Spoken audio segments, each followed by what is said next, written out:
Baik Bapak Ibu sekalian, tema yang akan saya sampaikan sesuai dengan kalender dari gereja, maka temanya adalah tujuan hidup Kristen dewasa adalah terjaminnya kemuliaannya. Kita akan membaca, pertama kali kita akan baca dari Yohanes 17 ayat 1 sampai dengan 5. Mudah-mudahan dalam kegelapan kita masih bisa membacanya.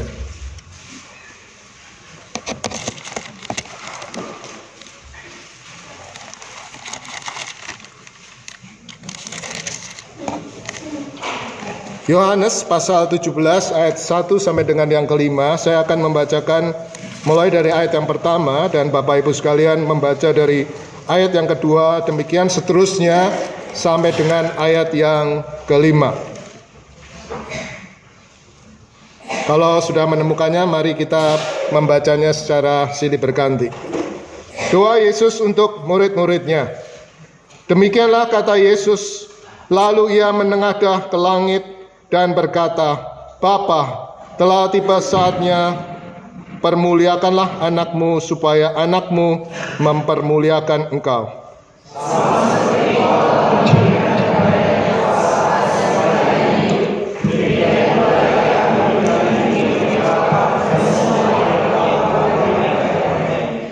Inilah hidup yang kekal itu, yaitu bahwa mereka mengenal engkau, satu-satunya Allah yang benar, dan mengenal Yesus Kristus yang telah engkau utus.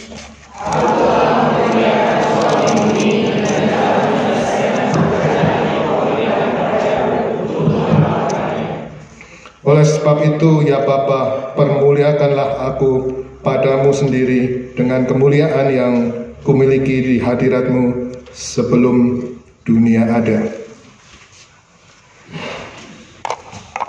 Bapak Ibu sekalian dikasih Tuhan, kalau kita membaca Yohanes 17 ayat 1 sampai 5, atau mungkin kalau lengkap Yohanes 17 ayat 1 sampai 26, kita melihat settingnya adalah Yesus berdoa di Taman Getsemani bersama dengan murid-muridnya, terutama dengan 3 orang muridnya, yaitu Petrus, Yakobus dan Yohanes. Tetapi Tuhan Yesus berdoa agak berjarak ya dari 3 orang muridnya itu. Dan di dalam doa-doanya sebenarnya biasanya kita mengulasnya ada 3 hal. Yang pertama, kita bicara mengenai pergumulan Tuhan Yesus pada waktu sudah mendekati saatnya dia ditangkap, dipukuli, dicambuk, kemudian dia dihukum mati, disalibkan, dan kemudian dibangkitkan. Sebagai manusia, dia juga tetap gentar. Dia tahu bahwa hukuman atau kematian itu akan tiba. Tetapi dia sempat mengatakan kepada Tuhan, kepada Allah Bapa, ya Tuhan, seandainya bisa, cawan ini lalu dariku. Tetapi kalimat itu diselesaikan dengan luar biasa. Tetapi bukan kehendakku yang jadi, tetapi kehendakmu. Nah, itulah biasanya hal pertama yang diulas pada waktu kita membaca Yohanes 17 ayat 1 sampai dengan yang kelima. Tapi yang kedua, Bapak Ibu sekalian, biasanya perikop atau bagian ini dipakai pada waktu kita bicara mengenai masalah persatuan dan kesatuan. Tuhan Yesus juga berdoa kepada Allah Bapa supaya Allah Bapa memberikan satu kuasa untuk mempersatukan murid-muridnya. Manakala Tuhan Yesus sudah tidak berada bersama-sama dengan mereka, maka mereka tetap bersatu untuk mengabarkan kabar Injil dan kerajaan Allah kepada orang-orang di sekitarnya. Itu yang kedua ya Bapak Ibu sekalian. Tetapi poin yang ketiga yang akan menjadi satu ulasan bagi kita pada hari ini adalah mengenai masalah mempermuliakan Allah. Di dalam ayat 4 kita bisa membaca bahwa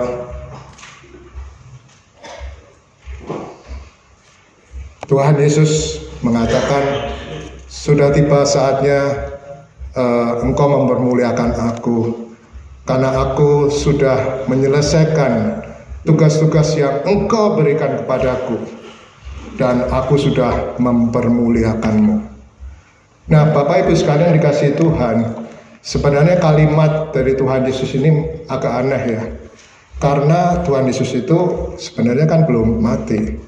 Tuhan Yesus itu kan belum disalibkan. Dan Tuhan Yesus itu sebenarnya belum bangkit dan belum naik ke surga. Tetapi berani-beraninya dia mengatakan, aku sudah menyelesaikan tugas-tugas yang engkau berikan kepadaku. Sebenarnya Tuhan Yesus itu bukan hanya tadi ya mati di atas kayu salib, tetapi dia menghadirkan kerajaan Allah di dunia ini. Dia menghadirkan Allah Bapa yang tidak kelihatan, dan tugas itu sudah diselesaikan dengan baik.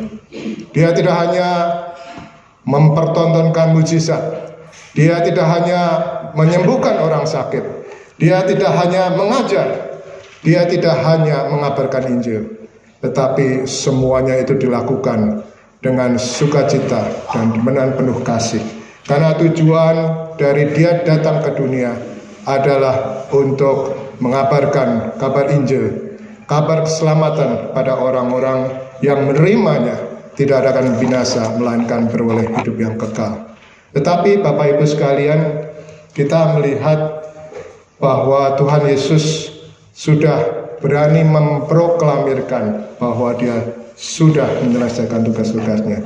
Karena dia tahu bahwa hidupnya tidak akan lama lagi di dunia ini.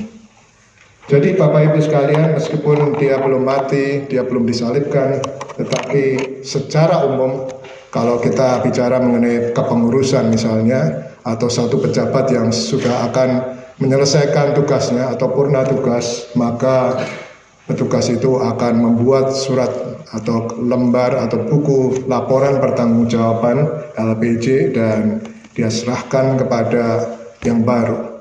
Ya mungkin seperti majelis yang nanti akan turun atau lengser akhir Desember ini, tentunya akan membuat laporan pertanggungjawaban dan menyerahkannya kepada majelis yang baru. Surat pertanggungjawaban atau bentuk pertanggungjawaban ini sudah diberikan oleh Tuhan Yesus kepada Allah Bapa. Nah, kata orang sebenarnya judul atau tema kita itu ada beberapa variabel. Yang pertama memang memuliakan Tuhan, tetapi sebenarnya ada satu kata yang menjadi perenungan kita pada pagi hari ini, yaitu masalah orang Kristen yang dewasa rohani. Kita melihat bahwa kita ini seakan-akan sudah dewasa. Pertanyaan kita, sudah berapa lama kita sebenarnya mengikut Tuhan? Apakah kita baru-baru saja bertobat dan mengikut Tuhan? Apakah kita sudah 1 tahun? Apakah kita sudah 2 tahun? Apakah kita sudah 5 tahun? Bahkan 10 tahun, 20 tahun, 30 tahun, 40 tahun, 50 tahun kita sudah mengikut Tuhan. Tetapi apakah kita sudah benar-benar mengenal Tuhan di dalam kehidupan kita? Apakah kita sudah benar-benar melaksanakan firman Tuhan sebagai wujud cinta kasih kita kepada Tuhan? Dan itu akan kita temukan atau kita diskusikan pada khotbah pagi hari ini. Bapak Ibu sekalian Tuhan kasihi, di dalam Efesus 2 ayat 10 dikatakan, karena kita ini buatan Allah, diciptakan dalam Kristus Yesus untuk melakukan pekerjaan baik yang dipersiapkan Allah sebelumnya. Ia mau supaya kita hidup di dalamnya. Semenjak kita percaya, semenjak kita lahir baru, kita tidak ongkang-ongkang, santai-santai, tetapi yang menjadi tugas kita yang utama adalah melakukan perbuatan baik, melakukan hal-hal yang dikehendaki Tuhan di dalam kehidupan kita, dan itulah namanya sebagai orang Kristen yang menuju kepada kedewasaan rohani. Sayang ini mungkin agak Perlu dibayangkan ya, sebenarnya dalam slide saya bicara mengenai keadaan manusia dan natur manusia. Ketika Adam dan Hawa diciptakan oleh Allah, maka ciptaan Allah, Adam dan Hawa ini sempurna adanya. Mereka tidak mengenal dosa pada mulanya, dan mereka punya kemampuan untuk melakukan perbuatan baik. Bapak gereja kita Agustinus, bukan Pak Agustinus Pardede ya, tetapi Bapak gereja kita Santo Agustinus ini, dia memberikan 4 istilah di dalam mencoba menggali yang namanya keadaan atau natur manusia. Dalam bahasa Latin yang pertama dikatakan posse peccare dan posse non peccare. Posse itu mampu atau bisa, peccare itu berbuat dosa. Jadi Bapak Ibu sekalian,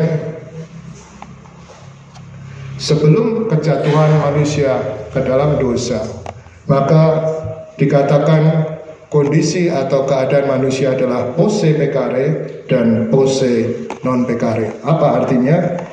Manusia bisa berbuat dosa dan bisa tidak berbuat dosa. Itu terjadi pada waktu manusia diciptakan pertama kali oleh Tuhan dan sebelum mereka, Adam dan Hawa, jatuh ke dalam dosa. Jadi bisa berdosa itu karena apa? Karena kehendak bebasnya. Tuhan memberikan kehendak bebas. Tuhan menciptakan manusia bukan seperti robot, tetapi Dia memberikan kebebasan untuk memilih mana yang baik dan mana yang jahat. Oleh karena itu dikatakan posse peccare. Tapi yang kedua sebenarnya posse non peccare, bisa tidak berbuat dosa. Ketika Hawa pertama kali didekati oleh ular, ular dengan cerdiknya mengatakan, ini loh, kamu sudah lihat gak ada kayak apel yang ranum, yang sangat menarik untuk dimakan. Sebenarnya Hawa bisa saja menolak ya, posse non peccare. Dia bisa mengatakan tidak, karena Allah sudah mengatakan bahwa buah pengetahuan baik dan jahat itu jangan dimakan. Yang lain boleh dimakan, yang ini tidak boleh dimakan. Tetapi akhirnya Hawa memilih untuk posse peccare, bisa berbuat dosa, dan itulah kejatuhan Hawa pertama kali. Dan dia membujuk Adam untuk melakukan hal yang sama. Dari posse peccare, dari posse non peccare menjadi posse peccare. Nah, sejak kejatuhan manusia dalam dosa, maka dikatakan oleh Santo Agustinus ini, dikatakan bahwa kondisi manusia adalah non posse non peccare. Artinya tidak mampu, manusia itu tidak mampu lagi untuk tidak berbuat dosa. Artinya apapun yang kita lakukan dalam kehidupan kita, selalu ada bumbu-bumbu dosa yang ada di dalam perbuatan kita. Kita tidak lagi menjadi manusia yang bisa tidak berbuat dosa, tetapi di dalam kejatuhan kita, maka kita adalah orang yang non posse non peccare. Nah, Bapak Ibu sekalian, ini ironis. Tanpa kita mendapat pertolongan dari Tuhan, maka kita sebagai manusia, kita sudah jatuh dan telah kehilangan kemuliaan Allah, dan upah dosa adalah maut, sehingga kita akan hancur binasa. Tetapi kita bersyukur kepada Tuhan oleh karena keselamatan di dalam Tuhan Yesus. Maka kepada kita yang percaya kepada namanya, kita memiliki satu kondisi yang disebut posse non peccare, di mana kita mampu untuk tidak berbuat dosa. Kenapa? Apakah itu usaha kita lagi? Bukan. Oleh karena kekuatan dan kuasa dari Roh Kudus yang akan melindungi kita untuk tidak berbuat dosa. Kekuatan, kuasa, penyertaan dari Roh Kudus itulah yang akan memampukan kita untuk tidak berdosa. Dan itu nanti akan kita catat kenapa kedewasaan rohani ini hanya bisa dilakukan oleh orang yang sudah percaya. Dan yang keempat, Bapak Ibu sekalian, adalah kondisi non posse pecare. Ketika kita sudah meninggal, kita berkumpul bersama-sama dengan Tuhan di surga, maka kita tidak bisa berbuat dosa lagi. Kenapa? Karena tugas kita di dunia sebagai manusia sudah selesai, dan kemudian kita bersama-sama dengan Tuhan di surga, dan kita tidak akan melakukan dosa untuk selama-lamanya. Nah, Bapak Ibu sekalian, dalam konteks kedewasaan rohani, kita harus berangkat dari satu titik yang namanya kelahiran baru. Kalau kita belum mengenal Tuhan, kalau kita belum percaya kepada Tuhan Yesus, tidak akan ada yang namanya kedewasaan rohani. Kenapa? Karena kita berada di luar Kristus, karena kita tidak mengenal akan anugerah dari Tuhan Yesus. Oleh karena itu, merupakan hal yang mustahil atau hal yang mustahil bahwa kita bisa dewasa rohaninya. Oleh karena itu, kalau kita berbicara mengenai kedewasaan rohani, maka titik awalnya adalah ketika kita percaya, ketika kita lahir baru, maka kita boleh menjadi dewasa dalam proses satu kejadian yang terus-menerus terjadi di dalam kehidupan kita oleh karena karya dari Roh Kudus yang disebut dengan progressive sanctification, pengudusan yang progresif, pengudusan yang terus-menerus, semakin hari menjadi semakin serupa dengan Kristus sampai nanti kita dipanggil pulang oleh Tuhan. Oleh karena itu, Bapak Ibu sekalian, pastikan di dalam diri kita bahwa kita memang sudah lahir baru. Pastikan bahwa di dalam diri kita percaya sungguh-sungguh bahwa keselamatan yang kita terima, yang kita peroleh, itu bukan karena perbuatan baik kita, bukan karena amal, karena kita menyiksa diri, tetapi oleh karena anugerah keselamatan, percaya di dalam namanya.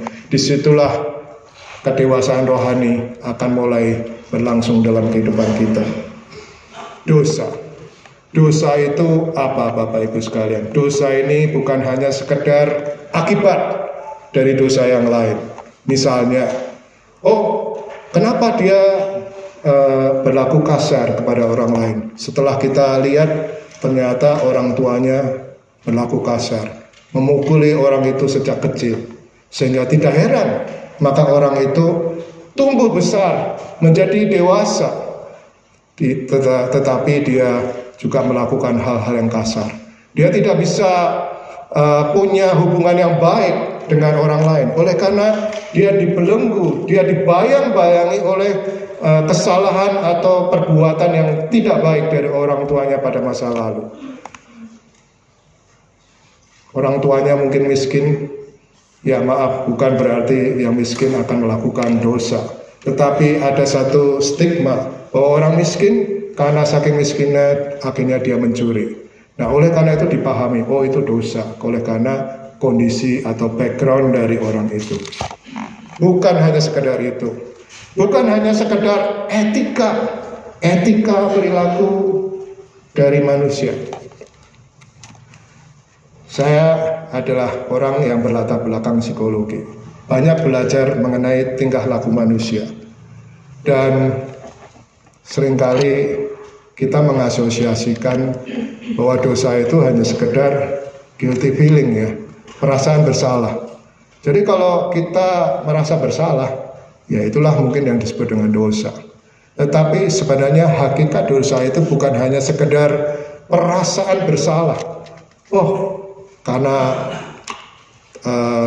budaya kita, mungkin karena agama kita, mungkin karena keyakinan kita, maka ini boleh, ini tidak boleh, ini jangan, ini bisa dilakukan. Bukan hanya sekedar itu. Dosa bukan hanya sekedar etika. Misalnya kalau di barat, misalnya orang menyebut nama ayahnya dengan namanya saja, itu nggak masalah. Tetapi ketika kita berada di Indonesia dan kita menyebut nama orang tua kita dengan namanya, itu pasti kita akan disebut kualat, anak yang tidak tahu diri, anak yang kurang ajar. Itu perbedaan budaya, itu akan menyebabkan perbedaan tafsiran, akan sopan atau tidak sopannya, dan kemudian mungkin menggiring kepada etika.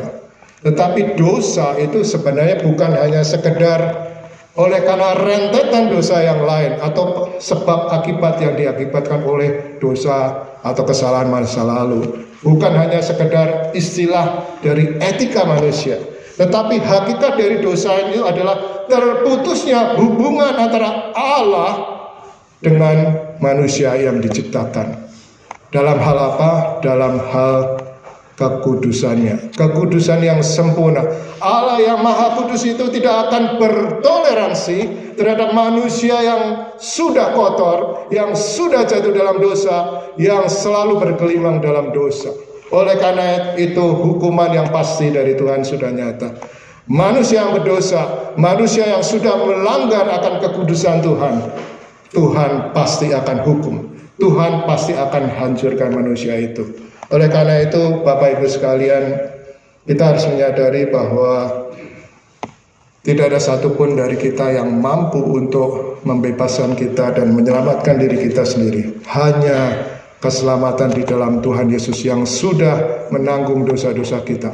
Ada dua hal penting yang Tuhan Yesus sudah lakukan selama hidupnya di dunia ini. Yang pertama adalah dia bicara mengenai peran substitusi. Apa sih yang disebut dengan peran substitusi, Bapak Ibu sekalian? Tuhan Yesus menggantikan kita. Seharusnya kita dihukum mati oleh karena murka Tuhan yang tercurah pada kita. Tetapi Tuhan sudah rela menggantikan posisi kita, melakukan substitusi untuk menerima hukuman itu. Dan dia lakukan mati di atas kayu salib. Yang kedua, kita bicara mengenai penebusan. Peran dia sebagai penebus adalah ketika sama seperti ilustrasi dari seorang yang mau menebus dosa, maka dia harus mempersembahkan korban bakaran kepada Allah di dalam bait suci. Di situ dia mempersembahkan sebagai bukti penebusan dari dosa-dosanya. Tuhan Yesus berfungsi sebagai domba Allah yang sudah dikorbankan dan menjadi tebusan bagi kita semua umat manusia.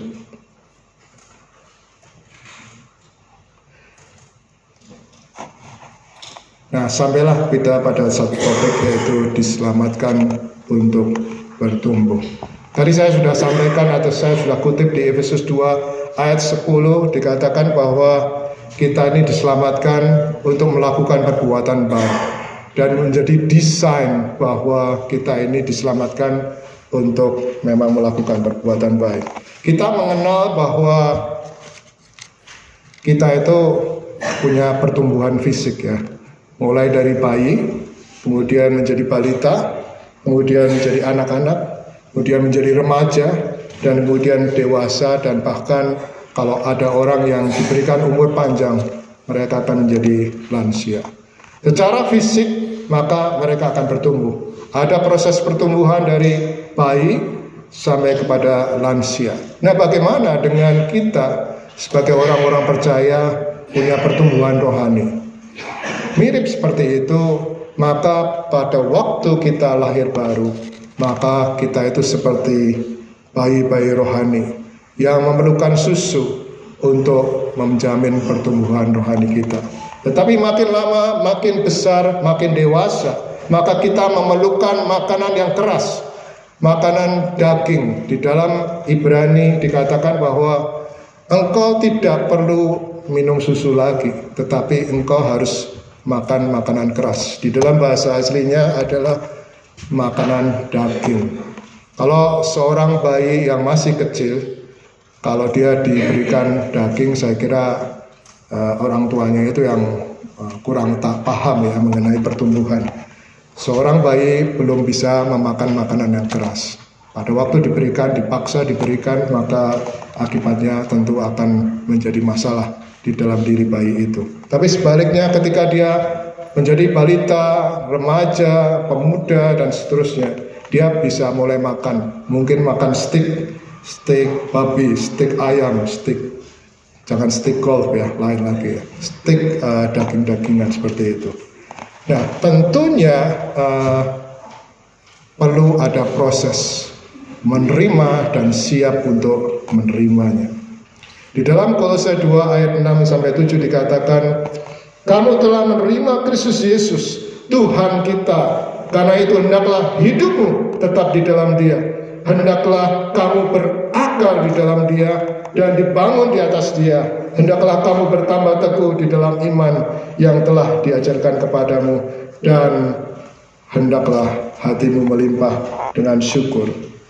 Sekali lagi firman Tuhan ini mengatakan kepada kita semua, sebelum kita bisa bertumbuh dewasa dalam rohani, satu syarat yang harus dipenuhi adalah ayat 6. Kamu telah menerima Kristus Yesus, Tuhan kita. Karena itu, hendaklah hidupmu tetap di dalam Dia. Sekali lagi firman Tuhan ini mengingatkan dan menekankan kepada pertumbuhan rohani, menjadi dewasa rohani tidak akan pernah bisa kalau tidak dimulai dengan menerima dan percaya Tuhan Yesus Kristus di dalam kehidupan kita, dan hidup kita tetap di dalam Dia. Yang berikutnya Bapak Ibu sekalian, di dalam ayat 7 maka dikatakan, hendaklah kamu berakar di dalam Dia dan dibangun di atas Dia. Sebuah pohon yang besar, seperti misalnya kita bayangkan sebuah pohon beringin ya. Pohon beringin kelihatannya gede gitu ya, teduh begitu. Tetapi kita tahu bahwa di bawahnya, di situ ada akar-akar yang menunjang pohon itu supaya tetap berdiri. Dari hembusan angin, mungkin dari orang yang usil menggoyang-goyang pohon itu, tetapi pohon itu akan tetap berdiri kokoh. Oleh karena apa? Karena akarnya. Tetapi akar itu juga berfungsi menjadi perpanjangan pohon itu untuk mencari sumber makanan atau sari-sari makanan supaya bisa menghidupi pohon itu. Sebagai pohon yang dilustrasikan sebagai pohon, maka kita sebagai orang percaya hendaknya kita terus berakar di dalam Dia. Artinya mencari sumber-sumber yang ada di dalam diri Tuhan Yesus, sehingga kita boleh menjadi pohon yang kuat dan dibangun di atas Dia. Ini dua hal, berakar di dalam Dia dan dibangun di atas Dia, merupakan satu simbol bahwa kita harus mempunyai hubungan yang baik dengan Tuhan. Kalau kita tidak pernah berhubungan yang baik dengan Tuhan, maka tidak ada satupun yang memungkinkan kita untuk bertumbuh di dalam Tuhan. Sebagai orang Kristen, Bapak Ibu sekalian, menjadi perenungan atau refleksi bagi kita. Apakah kita benar-benar berakar di dalam Dia? Apakah kita benar-benar dibangun di atas Dia? Sebagai seorang Kristen yang seharusnya mengenal Tuhan, yang seharusnya membaca kitab suci. Di dalam kitab suci, beberapa kali saya kutip di dalam kapasitas saya menjadi liturgos, bahwa di dalam kitab suci ada 7.000 sampai 8.000 janji Tuhan yang diberikan kepada kita supaya kita menjadi orang Kristen yang kuat dan berkemenangan. Kalau kita sudah menerima akan janji Tuhan, tetapi kita tidak pernah membacanya, tidak pernah mengertinya, bagaimana kita mungkin untuk bertumbuh di dalam Tuhan? Oleh karena itu, menjadi refleksi sekali lagi bagi kita semua, bahwa kita harus berakar di dalam Dia. Kita harus mencari sumber-sumber makanan rohani di dalam diri kita, supaya hidup rohani kita menjadi kuat, menjadi dewasa di dalam Tuhan.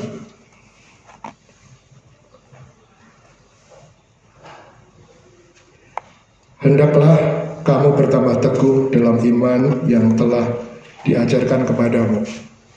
Apakah pengalaman-pengalaman hidup kita bersama dengan Tuhan menjadikan kita orang-orang yang lebih dewasa? Atau pada waktu kita dicobai, pada waktu kita diuji imannya, kita lebih banyak mengeluh, kita lebih banyak menyalahkan Tuhan, kita lebih banyak menyalahkan orang lain. Dan pengalaman-pengalaman rohani seperti itu lewat begitu saja dan tidak membuat kita makin dewasa di dalam Tuhan. Biarlah Bapak Ibu sekalian, meskipun ada banyak ujian dan pencobaan di dalam hidup kita, Mari kita melihat ini sebagai ujian untuk naik kelas. Seorang pelajar tentunya harus diuji. Kalau dia sudah kelas 6, suatu saat dia akan diuji apakah dia bisa lulus SD. Dengan demikian, maka ada ujian-ujian yang harus dikerjakan. Dan begitu dia lulus, maka dia bisa menyandang lulusan SD. Dan dia bisa masuk SMP. Nah, di dalam kehidupan kita, terutama dalam iman kita, maka kita harus menerima dengan terbuka akan semua ujian. Pahit, getir, baik atau tidak baik dalam kehidupan kita. Tapi kita menyadari dan mengakui serta mempunyai satu keyakinan bahwa Tuhan akan menyertai kita, Tuhan yang akan memberikan kekuatan pada kita, Tuhan juga yang akan memberikan jalan keluar di dalam kehidupan kita. Tuhan Yesus mengatakan dalam perumpamaan pokok anggur yang benar. 3 kali di dalam Yohanes 15 kita mendengar Tuhan mengajarkan seperti ini. Kalau aku di dalam engkau dan engkau di dalam aku, maka engkau akan melihat kebenaran. Dan yang ketiga, kalau engkau di dalam aku dan firmanku tinggal di dalam kamu, maka mintalah apa saja, maka itu akan dikabulkan. Aku di dalam engkau dan engkau di dalam aku. Ini kalau orang yang mengerti matematika dalam himpunan semesta, seperti diagram Venn itu, maka kita akan bertanya-tanya, bagaimana mungkin aku di dalam engkau, berarti engkaunya lebih besar. Kemudian engkau di dalam aku, berarti engkaunya lebih kecil masuk ke dalam aku, gitu ya. Mungkin kita bertanya-tanya, bagaimana mungkin satu pernyataan ini kontradiktif ya. Tetapi sebenarnya diilustrasikan kalau ada sebuah wadah yang air, wadah yang dipenuhi dengan air, dan ada batu yang masuk di situ, maka dikatakan batu itu di dalam air, tetapi batu itu juga ada rongga-rongga, pori-porinya, sehingga air itu bisa masuk di dalam batu itu. Itu kira-kira ilustrasinya. Kapas juga begitu, kapas dimasukkan dalam air, kapas itu di dalam air, tetapi ada unsur air yang ada di dalam kapas itu. Itulah dikatakan aku di dalam dia dan dia di dalam aku. Nah, itulah Bapak Ibu sekalian, hubungan yang mesra, hubungan yang baik antara kita sebagai orang yang diciptakan dan Tuhan sebagai orang yang sebagai manusia, Allah yang menciptakan kita. Kita harus senantiasa tinggal di dalam Dia. Mudah-mudahan Bapak Ibu sekalian masih bisa menyimak ya. Sebenarnya saya sudah mulai keringetan di sini ya. Ada satu perumpamaan ya Bapak Ibu sekalian, ada 2 orang yang membangun rumah. Yang pertama membangun rumah di atas pasir, yang kedua orang itu membangun rumah di atas batu. Itu di Matius 7. Itu sebenarnya karena Lukas itu terlebih terpelajar, maka dia dikatakan bahwa manusia yang kedua, orang yang kedua itu menggali dalam-dalam tanah itu dan kemudian mengisinya dengan batu. Itu prinsip dari sipil ya, dari teknik sipil. Jadi supaya kuat digali dalam-dalam dan kemudian diletakkan batu-batu di situ supaya rumah yang dibangun di atasnya tetap kokoh meskipun diterjang banjir, meskipun diterjang badai. Oleh karena itu kita harus melihat siapa kita. Apakah kita membangun rumah kita di atas pasir yang kelihatannya indah dan cepat, tetapi begitu ada masalah, ada banjir, ada badai dalam kehidupan rumah itu, maka rumah itu akan hanyut dan hancur. Atau kita adalah orang yang membangun rumah di atas batu itu, meskipun sulit, meskipun mungkin lama, tetapi proses itu benar. Sehingga ketika rumah kita dilanda banjir, ketika ada badai yang menerpa rumah itu, maka rumah itu tidak akan goyah.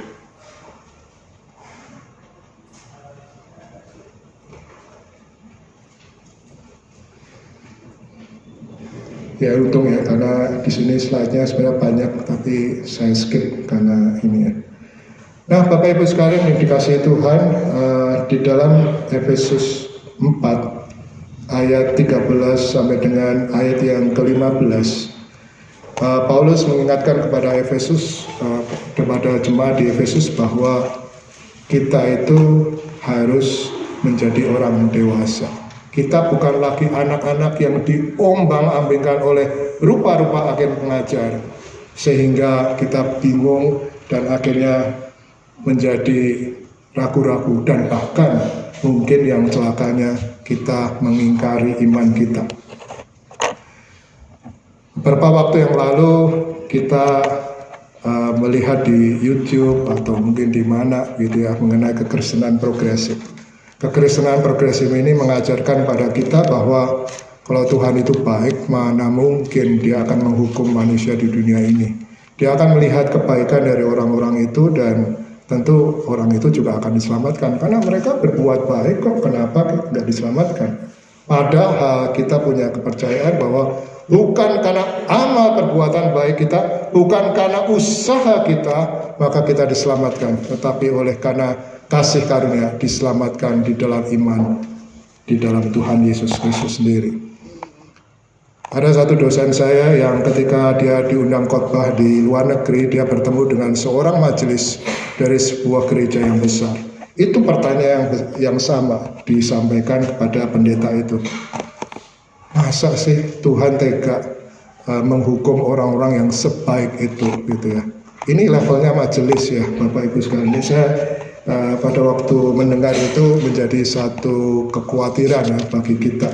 Saya berharap bahwa majelis dan calon majelis yang ada di tempat kita ini tidak punya pandangan tentang kekristenan progresif seperti itu, di mana karena ada berupa-rupa angin pengajaran palsu menimpa dan menerpa kita, maka kita menjadi ragu-ragu, iman kita menjadi goyah, dan akhirnya kita berbalik dari Tuhan. Sungguh sangat disayangkan, karena level dari ini orang ini adalah majelis dari gereja yang besar, dan dia bisa punya keyakinan seperti itu, sangat disayangkan. Mengapa kita harus dewasa? Tadi pertanyaannya, mengapa kita harus bertumbuh? Tapi kemudian pertanyaan itu belum selesai. Kita berbicara mengenai mengapa kita harus dewasa. Yang pertama, orang percaya harus terus bertumbuh. Itu di Efesus 4 ayat 13 tadi. Kemudian yang kedua, tidak boleh berhenti mengejar kedewasaan rohani. Ketika kita lahir baru, seperti yang tadi saya katakan di awal khotbah, maka kita seperti bayi-bayi rohani yang baru mengenal Allah. Oleh karena itu kita harus bertumbuh. Tetapi kalau kita sudah boleh bertumbuh dan kita sudah belajar banyak hal, kita sudah juga mengalami pengalaman-pengalaman iman dalam kehidupan kita, apakah kita akan berhenti? Apakah kita akan stop? Tidak lagi perlu untuk belajar mengejar kedewasaan rohani. Kita tahu bahwa tugas kita belum selesai sampai di titik di mana kita nanti akan dipanggil pulang oleh Tuhan. Dikatakan oleh karena Roh Kudus akan membimbing kita untuk membuat kita secara progresif makin menjadi serupa dengan Kristus, sehingga kita boleh menjadi orang-orang yang dewasa di dalam Tuhan, menjadi serupa dengan Kristus. Roma 8 ayat 29 mengatakan demikian.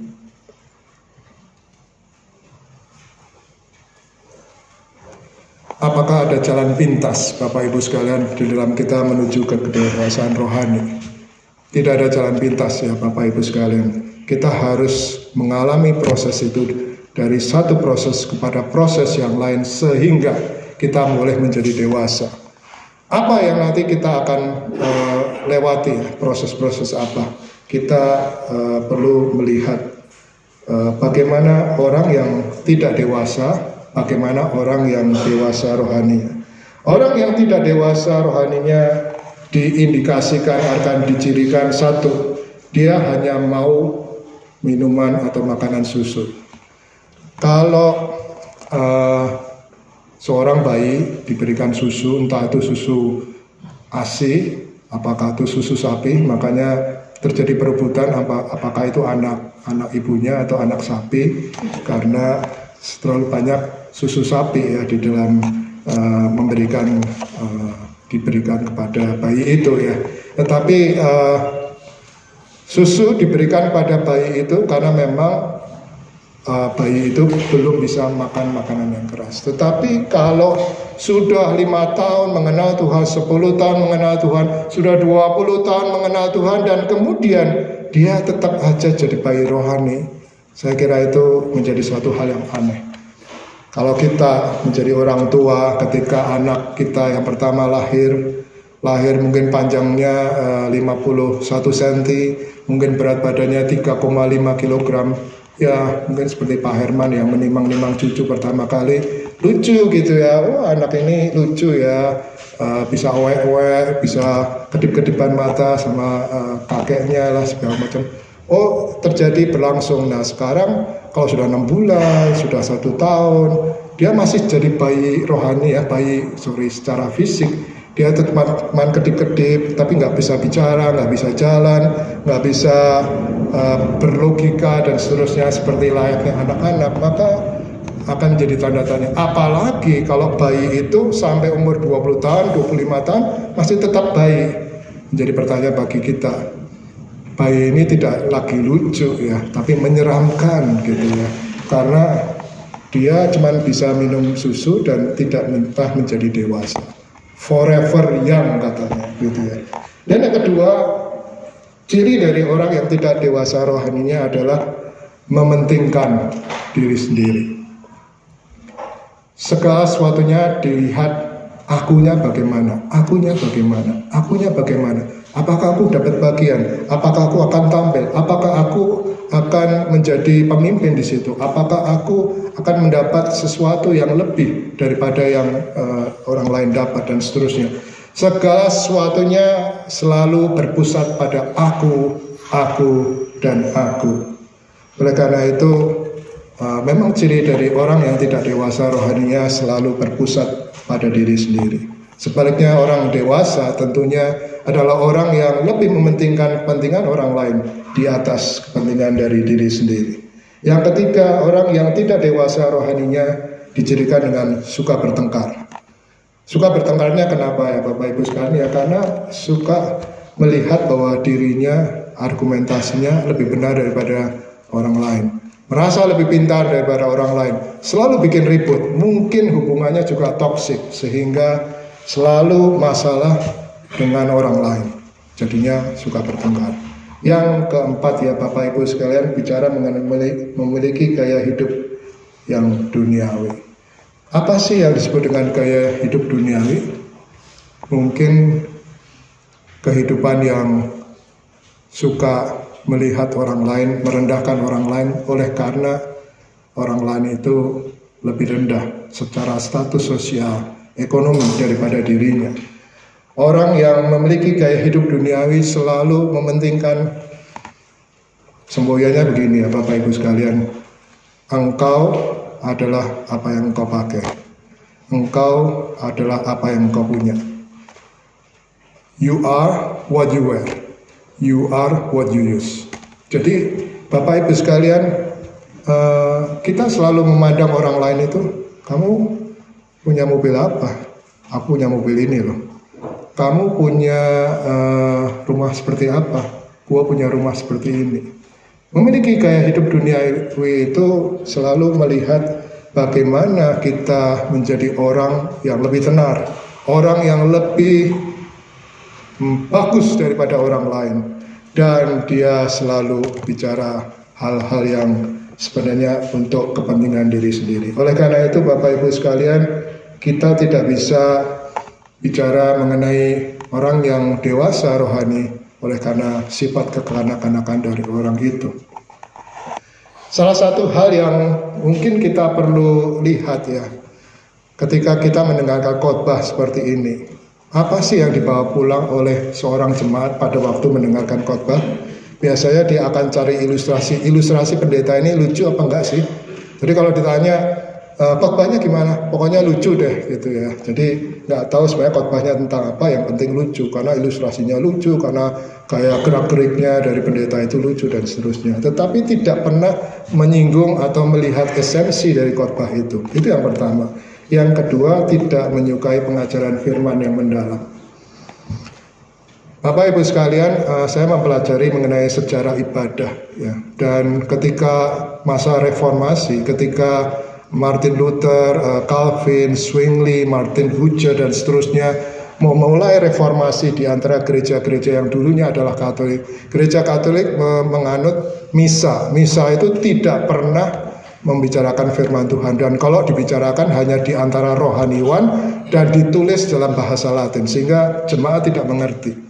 Tetapi ketika mereka mereformasi gereja itu, maka yang dilakukan oleh para reformator adalah mereka mengajarkan firman Tuhan.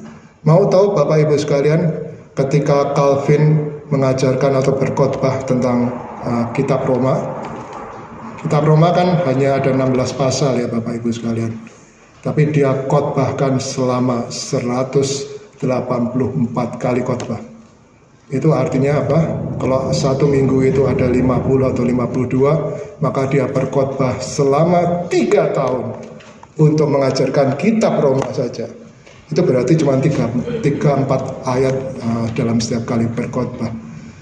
Kenapa? Karena Calvin melihat bahwa jemaat itu tidak pernah mendengarkan firman Tuhan dengan baik dan benar tentunya. Oleh karena itu menjadi satu dorongan atau panggilan dari para reformator itu untuk mengajarkan firman Tuhan yang benar, yang mendalam kepada jemaatnya, sehingga mereka betul-betul berakar kuat di dalam firman Tuhan. Mari Bapak Ibu sekalian, kalau kita ini ibaratnya orang Kristen itu kurus kering. Kenapa? Karena yang dimakan cuma begini, selama 20 menit, 25 menit atau 1 jam, 1,5 jam mengikuti kebaktian, dan kemudian pulang, dan sisanya beberapa 100 jam berikutnya gak pernah lagi baca firman Tuhan. Apakah kita membaca saat teduh? Tidak. Apakah kita berdoa? Apakah kita menghafal ayat-ayat firman Tuhan? Apakah kita mengerti kebenaran dari firman Tuhan itu? Kita ragukan. Oleh karena itu tidak heran bahwa orang Kristen itu kurus kering krempeng. Mungkin ada yang stunting gitu ya. Kenapa? Karena kekurangan gizi. Gizinya firman Tuhan itu enggak ada, sehingga menjadi satu keprihatinan kita. Kita kurus bukan karena diet ya, tetapi kita kurus karena kekurangan gizi firman Tuhan dalam kehidupan kita. Oleh karena itu jangan lagi kita maunya disuapin. Kalau kita bicara di sini ya, kita mendengarkan orang berkhotbah itu kan kayak disuapi ya. Firman Tuhan dari sini artinya begini, firman Tuhan dari sini artinya begini. Ya kalau benar, ya kalau salah gimana? Apakah Anda tahu bahwa ini salah atau benar?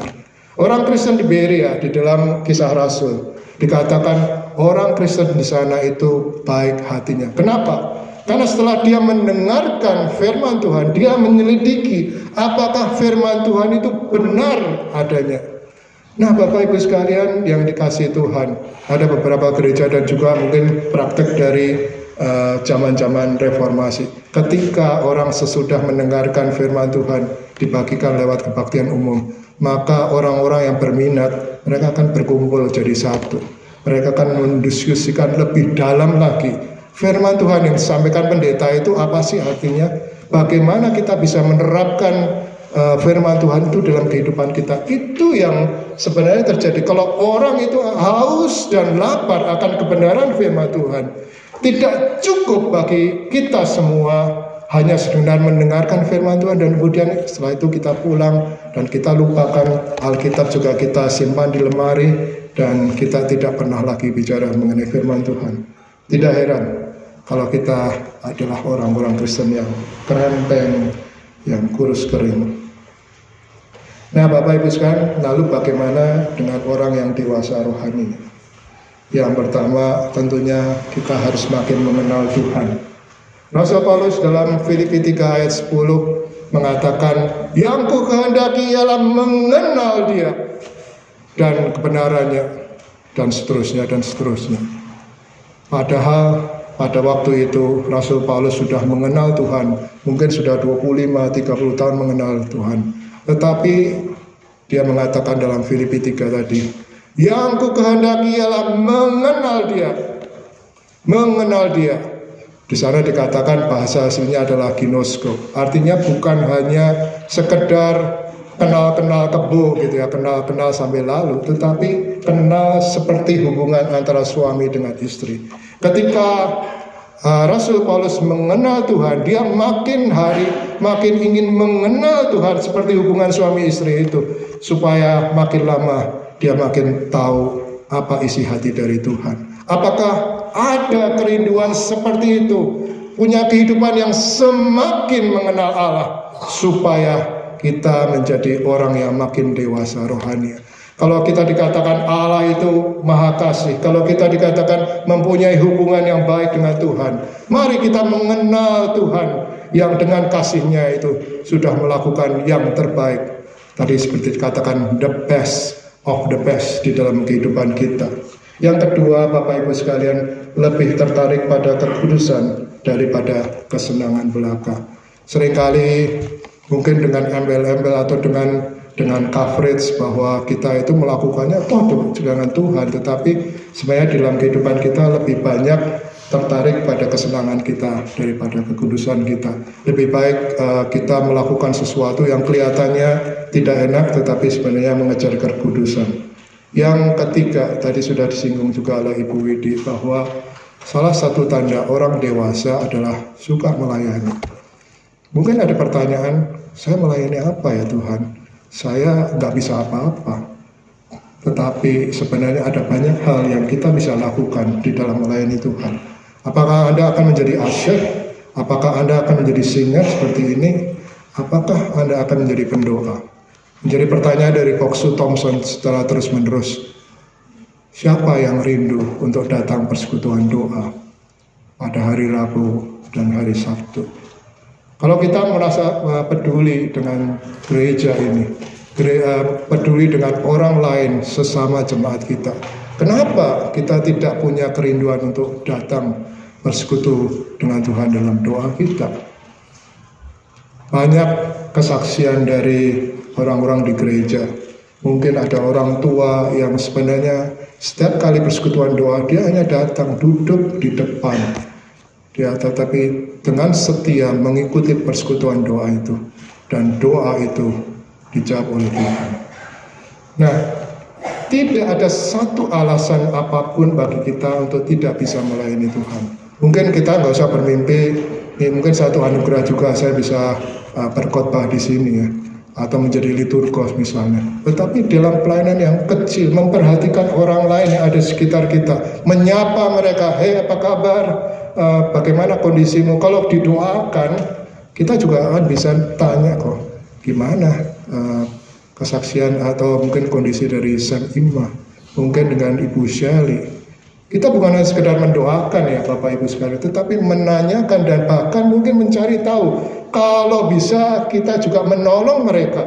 Kalau kita berbicara mengenai Tuhan, kami berdoa untuk orang-orang yang sudah di PHK, yang tidak bekerja sekarang. Apakah engkau tergerak hatinya untuk bisa menanyakan pada orang itu, apa yang bisa kami bantu untuk engkau? Bapak Ibu sekalian, itulah hakikat yang melayani. Melayani tidak harus melihat yang muluk-muluk, yang besar-besar. Melayani adalah melakukan hal yang praktis, melakukan hal-hal yang sebenarnya bisa kita lakukan meskipun kita sebagai orang awam. Tetapi kesukaan kita dalam melayani Tuhan, itu adalah ciri-ciri dari kedewasaan rohani. Dan yang tidak kalah penting ya Bapak Ibu sekalian, sebagai orang dewasa rohani, tentu yang diharapkan adalah menghasilkan buah kehidupan. Karena kalau sebuah pohon mungkin rindang, mungkin rimbun, daunnya banyak, akarnya udah kuat, pohonnya batangnya gede, tapi kalau tidak menghasilkan buah, maka seperti ilustrasi dari kitab Injil, maka Tuhan Yesus juga akhirnya menghadik pohon ara itu dan kemudian akhirnya meranggas ya, oleh karena mati. Pohon yang tidak berbuah bukan pohon yang baik, bukan pohon yang dicirikan sebagai kemuliaan Allah. Nah, Bapak Ibu sekalian, untuk menutup khotbah kita yang saya sampaikan dengan keringatan ini, kita bicara mengenai kemuliaan Allah ya. Kemuliaan Allah. Kita katakan tadi terjaminnya kemuliaan Allah. Pertanyaan kita yang penting adalah, apakah Allah kurang mulia sehingga ia perlu dimuliakan oleh kita? Kita mungkin mendengar worship leader ya, mari kita memuliakan Tuhan dengan menyanyikan lagu ini dengan sorak-sorai dan penuh sukacita.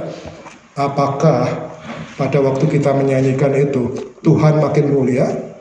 Atau sebaliknya, kalau kita tidak memuliakan Tuhan, maka Tuhan kurang mulia? Saya kira tidak ya Bapak Ibu sekalian. Allah itu adalah Allah yang maha mulia. Allah itu tidak peduli dengan apakah kita akan memuji Dia, apakah tidak memuji Dia, apakah kita memuliakan Dia atau tidak, maka Allah itu akan bertambah atau berkurang kemuliaannya. Tetapi Allah itu adalah Allah yang mulia dan selama-lamanya akan menjadi maha mulia. Tetapi kenapa perkataannya adalah kami ingin memuliakan Tuhan? Sebenarnya sebagai Allah Bapa, kita ingin Allah Bapa ingin anak-anaknya untuk boleh bersaksi bagi Tuhan, menjadi saksi-saksi yang hidup bagi Tuhan.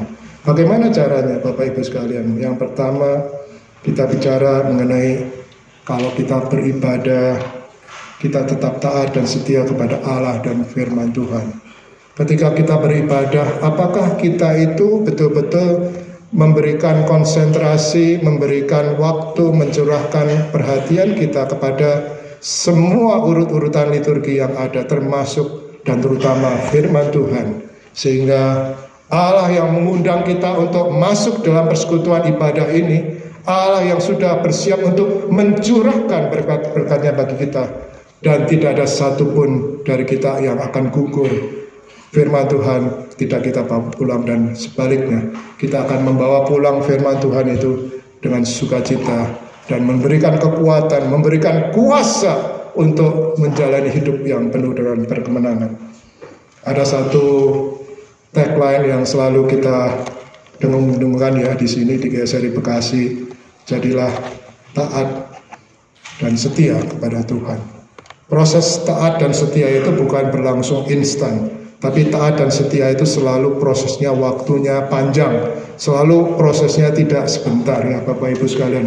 Oleh karena itu biarlah kita taat dan setia di dalam kurun waktu proses yang panjang, tetapi kita akan didapati seorang yang taat dan setia kepada Tuhan. Yang kedua, sama seperti Tuhan Yesus yang berdoa di Taman Getsemani, permuliakanlah aku karena aku sudah menyelesaikan pekerjaan-pekerjaan yang Allah Bapa berikan kepadaku. Ketika kita hidup di dunia ini, kita ingin supaya semua hal yang kita kerjakan seperti untuk Tuhan, bukan untuk manusia. Apapun jabatan kita, apapun pekerjaan kita, apapun status kita, kalau kita melakukannya dengan sungguh-sungguh seperti untuk Tuhan dan bukan untuk manusia, maka kita sebenarnya sudah menyelesaikan pekerjaan yang diberikan Tuhan kepada kita. Dengan cara demikian kita memuliakan Tuhan dalam kehidupan kita. Kita memuliakan Tuhan dengan cara semua harta benda kita, semua waktu kita, semua bakat kita, dan seluruh kehidupan kita persembahkan kepada Tuhan sebagai persembahan yang hidup dan yang berkenan kepada Allah dan yang sempurna. Itulah yang dikehendaki Tuhan dalam kehidupan kita. Karena semua harta benda, waktu, tenaga, pikiran, bakat, dan semua hidup kita, semuanya titipan dari Tuhan untuk kita laksanakan, kita lakukan semuanya dalam kehidupan kita dengan taat dan setia. Sehingga ketika kita menghadap Tuhan di akhir hidup kita, maka Tuhan akan mengatakan, marilah kepadaku kamu hambaku yang setia, masuklah di dalam kebahagiaan Tuhanmu itu. Dan itulah yang seharusnya kita nantikan. Kita melakukan yang terbaik bagi Tuhan, dan di akhir hidup kita, ketika kita bertemu dengan Tuhan, maka kita disapa oleh Tuhan sebagai hambaku yang baik dan setia. Kiranya Tuhan akan memberkati kita semua dan melihat bahwa kedewasaan rohani itu menjadi suatu hal yang wajib kita lakukan, dan hanya bisa dilakukan ketika kita boleh mengenal dan mengakui Yesus Tuhan dan Juru Selamat kita. Amin.